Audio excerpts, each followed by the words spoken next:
زمونږ د دین سره خلک څه نه کوي تاسو په ذهن کې به وي په دې پېښور کې په دې اطرافو کې یو سړی راپورته شوی د منیر شاکر په نوم هغه د تراویحو د انکار نه شروع کړې وه نن هغه بدبخته د رسول الله د حدیثو د رسالت په انکار باندې ولاړ زمونږ او ستاسو د دین ټوله ذخیره د امت په نظر کې مشکوک ګرځي هغه حدیث نه مني هغه وایي دا حدیث مجوسو لیکلی دی نعوذ بالله هغه وایي دا قرآن نبی علیہ السلام پخپله لیکلی دی د امت ته ورکړی دی لیکن احادیث د نبی علیہ السلام نه 200 کاله وروسته لیکلی شوي دي دا مجوسو لیکلی دي دا احادیث قابل اعتبار نه دي په ده باندې اعتبار نشي کېدی عجیب خبره دا قرآن مونږ پورې محفوظ راغی احادیثو کې ګډوډ وشو بابا سوال دا دی کوم خلکو چې زمونږ پورې حدیث را رسولي دي حق خلکو زمونږ پورې قرآن هم را رسولی هغه راویانو علماو که د هغوی را رسولی شوي احادیث قابل اعتبار نه وي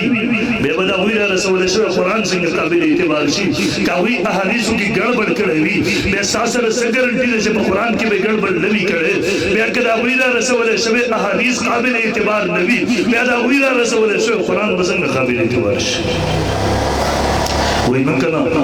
د قرآن د حفاظت ذمه خو الله هستی ده انا نحن نزلنا الذکر و انا له لحافظون ما ورته وی دا آیات درته چا راوړی دی آیا دا تا ته جبریل راوړی و نعوذ بالله نه آیا تا دا د نبي علیہ السلام نه بله راس اورېدلی دی نه دا خو حق علماو موږ ته را رسولی دی چا چې احادیث را رسولی دي که هغوی احادیث د ځان نه جوړ کړي نعوذ بالله بیا ستا سره څه ګارنټي کېدی شي چې دغه آیات مې د ځان نه جوړ کړی او دا یاد وساتئ مسلمانانو د انکار حدیث فتنه په عروج د حدیث سره دشمني شروع ده یاد وساتئ څنګه چې حدیثو دشمن د قرآن دشمن کافر دی دغه سره حدیثو دشمن کافر دی څنګه چې د قرآن د انکار کوونکی مسلمان نشي کېدلی دغه سره حدیثو د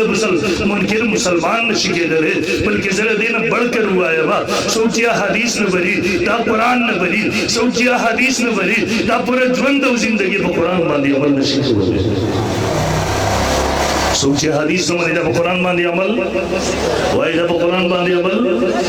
زما خبره شاید ستاسو په ذهن کې رانشي زه تاسو نه تپوس کوم تاسو لمونځ کوئ وایي کله چې لمونځ کوئ تاسو د ورځې څو ټایمه لمونځ کوئ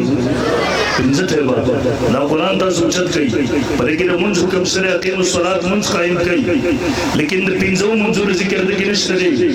په دې کې د لمونځ د اوقاتو تفصیل نشته دی د لمونځ رکعتونه نشته دی د لمونځ شکل صورت طریقه نشته دی د اذان اقامت نشته دی دا قرآن د احادیثو کې ذکر دی دا قرآن اوچت کا په دې کې د حج حکم سره د زکات حکم سره د روزې حکم سره د سود حرمت سره تفصیلات قرآن کې نشته دی دا تفصیلات احادیثو کې دي ورچې یو سړی احادیث نه بري هغه زمونږ او ستاسو د دین بنیادونه ایستلو څه بسې دیو جنا دغه سړی دا زمونږ او ستاسو د دین په مسلماتو متواتراتو باندې هم راوړي د معراج نه بری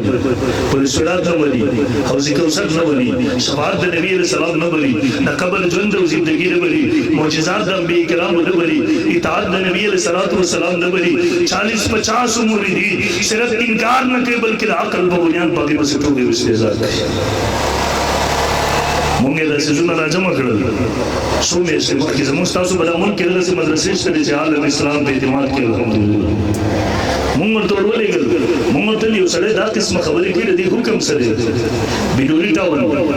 داسې نور ګڼو مدرسو په خپلو فتوو کې لیکلي دي ما ته راغلي دي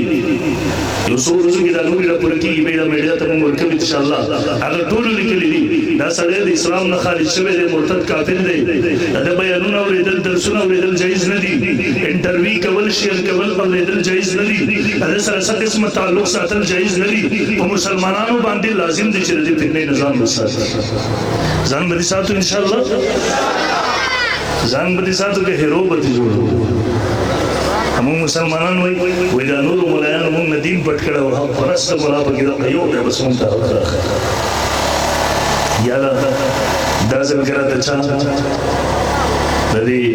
مونځ نه پسې هم انکار شو د زکات نه پسې روژې هم پسې شوې او د 13 هفته کې 2 کلیپه راغلي دي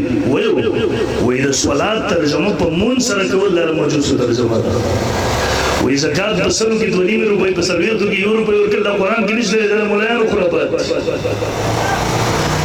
یاره د دجال چې راشي موږ به څه کوو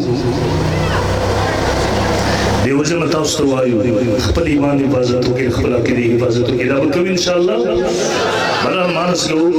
خپل مدرسې علماء مو کمزوري کوي کفر نه غواړي دا ضرور کمزوري شي لیکن مسلمانانو دا چاته کمزوري کول ته مور کوي قسم دې کرام مدرسې علماء کمزوري شو روان نسل باندې دین نه پیژري ایمان بل پیژري حیا بل پیژري غیرت بل پیژري قران بل پیژري کم از کم د خپل روان نسل په خاطر باندې خپل مدرسې علماء مضبوط ساتو ان شاء الله ټول ان شاء الله او هغه مضبوط څنګه ساتل شي خپل یو بچی خامخا عالم جوړ کې هر کور کې یو عالم جوړو ان شاء الله